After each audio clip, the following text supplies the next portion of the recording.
A child's life smashed to smithereens. That is the only thought that came to me when I read the story by Sri Ganesan. The story is titled Humanity. Just listen to it and let me listen to your comments at the end. They heard the noise of several people running helter-skelter and screams and shrieks outside. Hari, who was gleefully playing horse riding on Mustafa's back, got down, alarmed, hugged Mustafa tight and said, "Dost, I'm scared."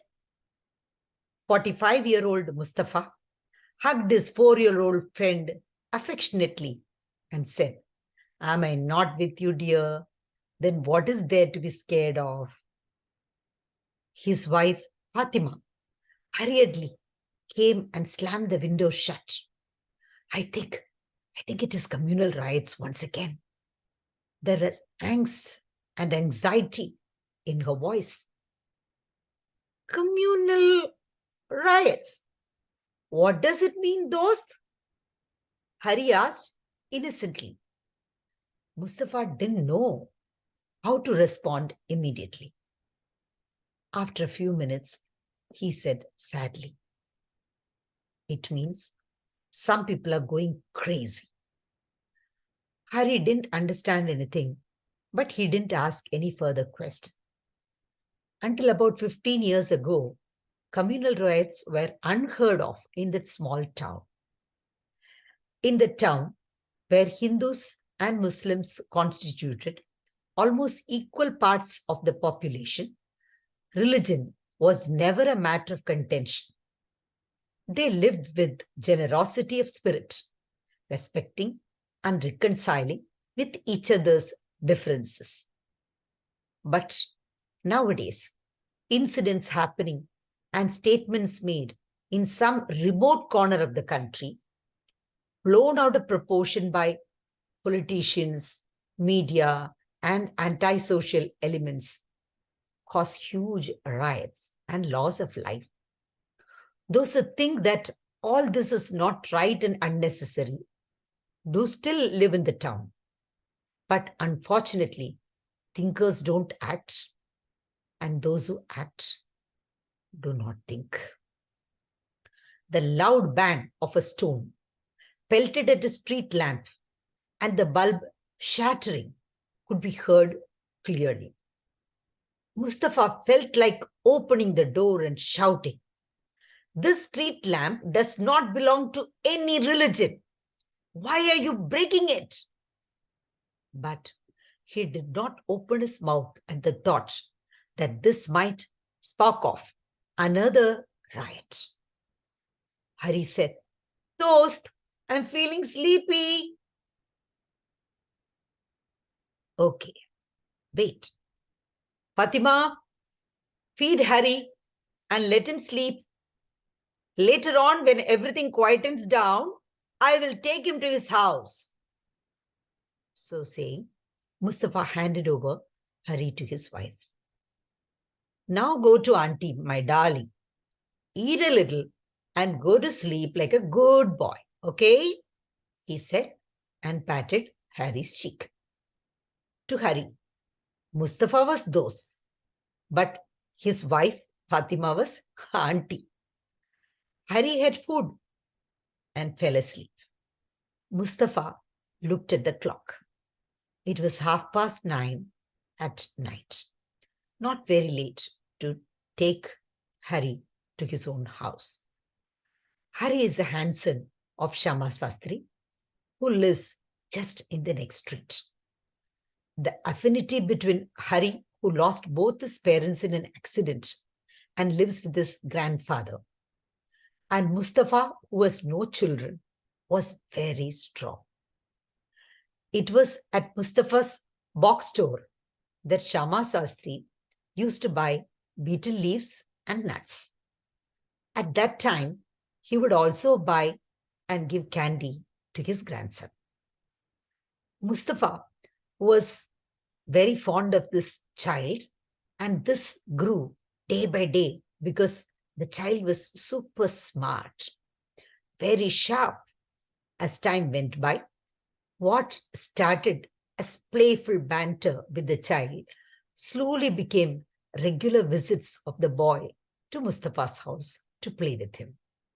And finally, this friendship became so intense that if one day Mustafa could not meet him, he would go bonkers.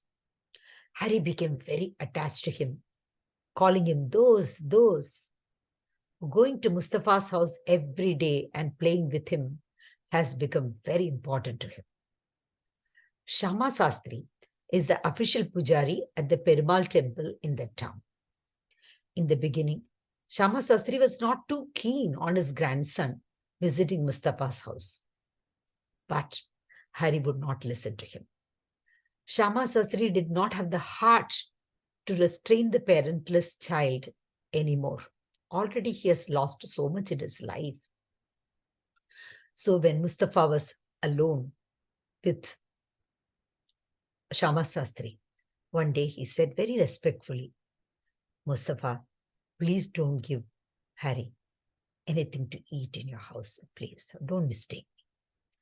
Mustafa said very respectfully, since the day the child started coming here, we have stopped cooking non-vegetarian food at home.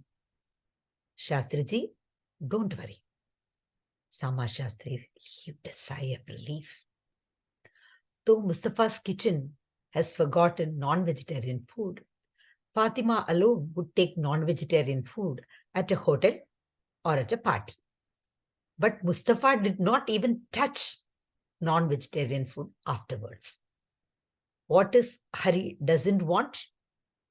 He doesn't want either. Sometimes after it became quiet outside, Mustafa carried the sleeping Hari on his shoulder and set out for Shama Sastri's house. Just then, his neighbor Mustafa rushed to neighbor Munusami rushed to Mustafa in a state of agitation, and he shared with him the shocking news. Brother, they stabbed Shama Shastri to death. He is no more. Mustafa felt as if a thunder and lightning had struck him. About 10 days ago, a Hindu had stabbed a Muslim to death due to dispute over money. Although everyone knew that religion was not the cause of the murder, but a personal issue, some people were talking about it as if it was a Hindu-Muslim issue. Mustafa never imagined in his wildest dreams that an innocent man like Shama Sastri would lose his life in this mayhem. He looked at the sleeping child Harry with a heavy heart. This child, who had lost his parents earlier, now lost his only relative. The very next day, early morning, a gang came to Mustafa's house to take him away. Harry was still asleep when they arrived. Where are you going to take him? Please let the child stay here. I will take care of him. He will be safe with me, pleaded Mustafa. There was livid rage on the faces of those who had come. If the policeman with them had not been there, probably they would have given him a taste of their medicine. Who are you? What is your relationship with this child? Huh. What is the relationship between Amavasya and Abdul Qadir? Why? Have you made a plot to kill this child too? Mustafa stood staggering at the questions that came from different quarters. They fell like molten lead on him. They grabbed the sleeping child and took him away. Mustafa became a walking zombie. After that, he did not feel any appetite. He couldn't sleep. He did not open his door. He did not feel like talking with anyone. He was even ready to go and fight with anyone for the child. But can fight with human beings and win? Can you fight with religious fanaticism and win? Many people came to console him. His relative Abdullah came and said, "Okay, Mustafa, leave it. Aren't there children in our community? You can take care of a child like that. Shower all your love on the child. Is there shortage of children in India?" Mustafa did not say a word. Can any child become his Hari? How can he explain this to them? Fatima also consoled Mustafa, even though she herself was hugely affected. It is our fault, Ji, that we staked our love on somebody else's child. What right do we have over him? Forget him, please, and find solace in your heart. You have to do it for yourself. Mustafa could not bear the parting from Hari, no matter what anyone said or what anyone did.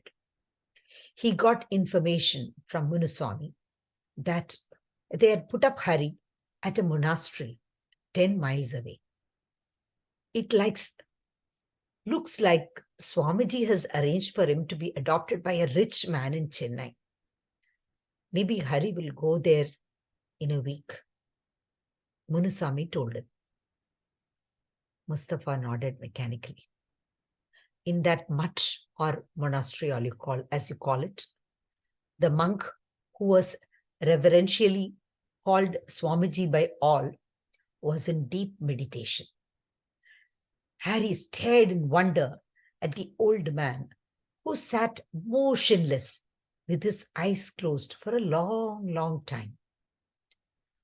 Why does he sleep sitting up? Harry thought.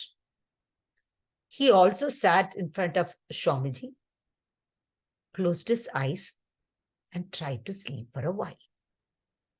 After a long time, he couldn't hold his eyes closed anymore. He opened his eyes, and Swamiji was sitting in front of him, looking at him with a smile. Why are you not sleeping on the mat, Swamiji? Why are you sitting and sleeping? Said Hari. Swamiji laughed out loud. Hari got up and sat freely on Swamiji's lap. Some people in the monastery got startled. What is this child doing? They went to pick him up. Swamiji stopped them and asked the child, What's your name? Harry, what is your name? Grandpa. Harry's face shrunk when he heard the word grandpa. Where's my grandpa? He has gone to the Almighty. Wherever he goes, my grandpa always takes me along. Why hasn't he come back to take me yet? Swamiji rubbed Hari's back with compassion. Would you like to go and play? We can talk later. I play with my dost only. Where is my dost? I don't find him. He will come. What is your dost's name? Tell me. We will get him here. Dost. That is his name. Swamiji smiled. Okay. He tried to divert him. Do you know any mantra, Sloka? Oh, Hari's face blossomed with pride. Let's hear it. Come on, recite a sloka. Shuklam baladalam Vishnum. Hari's lispy voice was clear as a bell. When he finished, Swamiji clapped his hands. Good boy. Let's hear you recite another shloka. Hari was happy on receiving Swamiji's applause. His voice rang loud and clear. Allahu Akbar. Harry, when he heard this often broadcast from the mosque nearby, had asked Mustafa what it is.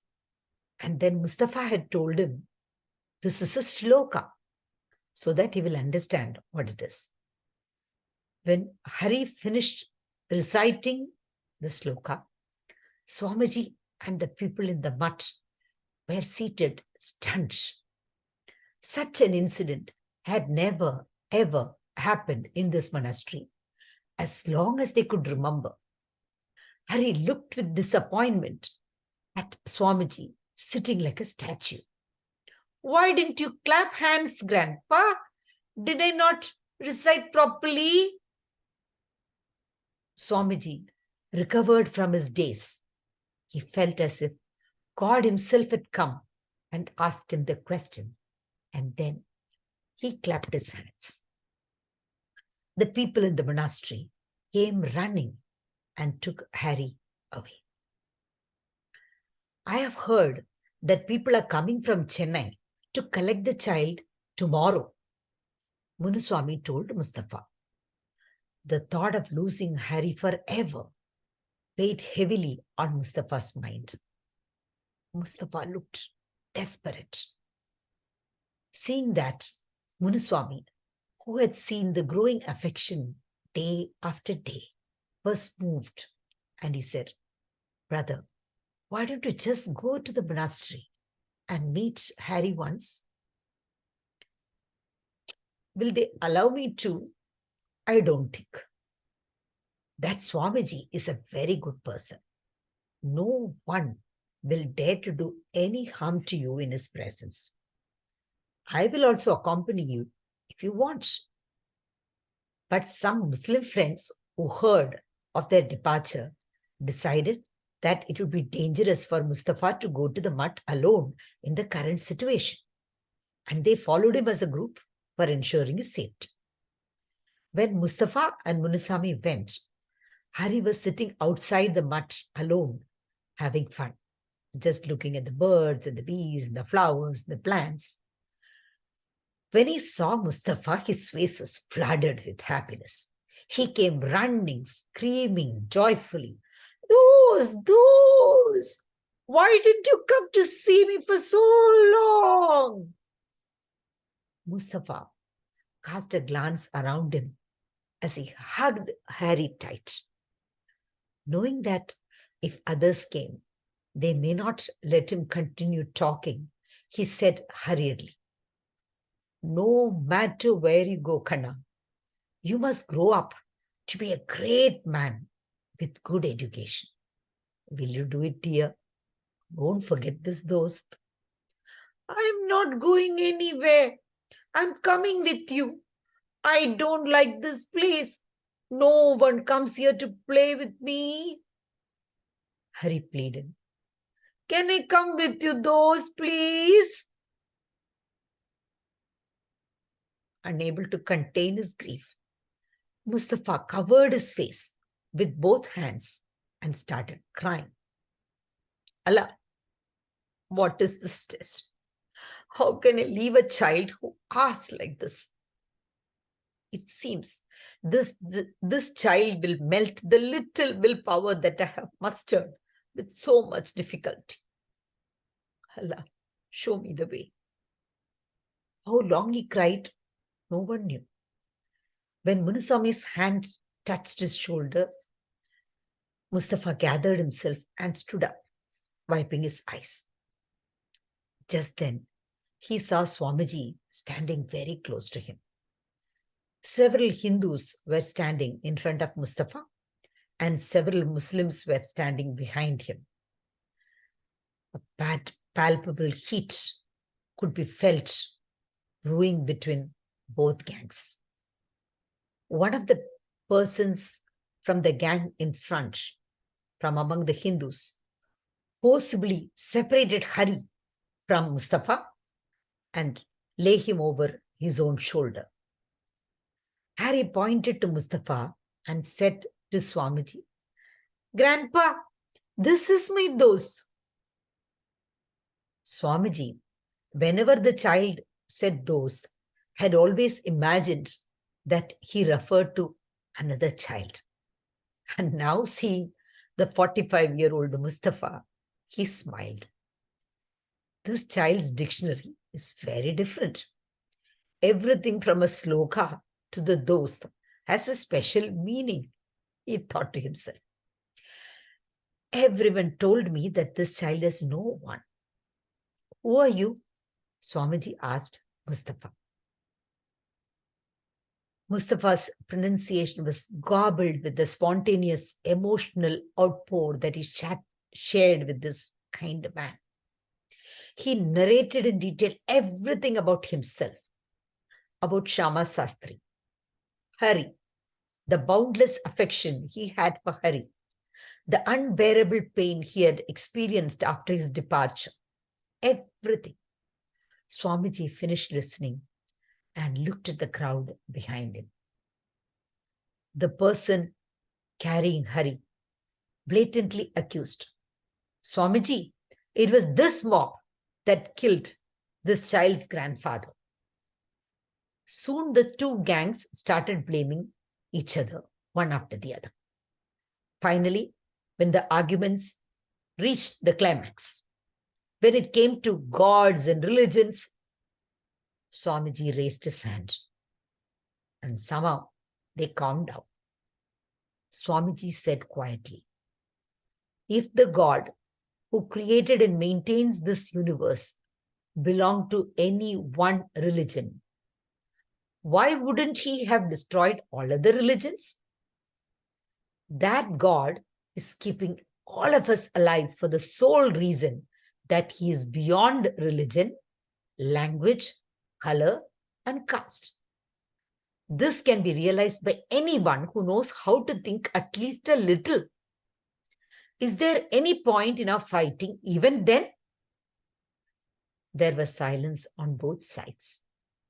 Where there is clear thinking, there is no place for quarrels. This child, till now, does not know the difference between Vishnu and Allah. All children are like this in the beginning. We are the ones who plant the seeds of difference and hatred in their minds and lay the foundation for later problems today, he continued quietly. Hari did not understand any of that. He understood only one thing. It seems that when his grandfather says it, everyone listens. If he is willing, I can also go with my dost. Hari asked him eagerly, waiting for him to finish. Grandpa, may I go with my dost? Please? Swamiji nodded with a smile. Hari immediately ran down from the hold of the person carrying him and grabbed Mustafa's legs. Swamiji told Mustafa, Mustafa, this is your child. You can raise him yourself. Do not raise this child as a Hindu or as a Muslim. Raise him as a good man by teaching him only good things of both the religions. Let your home be the good thing that is common between the two gangs. Mustafa's head was suffused with words to express his gratitude, but not a single word would come out. He was tongue-tied. The great man who stood in front of him, Swamiji, had given Mustafa his life back by handing over the child to him for keeps, when in reality, he had come to see the child only for one last time. He never expected this boon. Tears flowed in torrents instead of words. He sobbed like a baby, much more than he had cried on seeing Hari a moment ago. He raised his hands above his head in supplication and bowed to Swamiji. Seeing him, Hari also raised his hands above his head. Hari also, for some reason, felt like weeping. He wept for the first time. If there were stains in the hearts of both sides that were not washed away by Swamiji's words until now, They were washed away by the tears of the two souls. At that moment, everyone stood there, their hearts melted while experiencing love, the human language, and its power. Thank you for listening to the story. Please share what you feel about this. Thank you.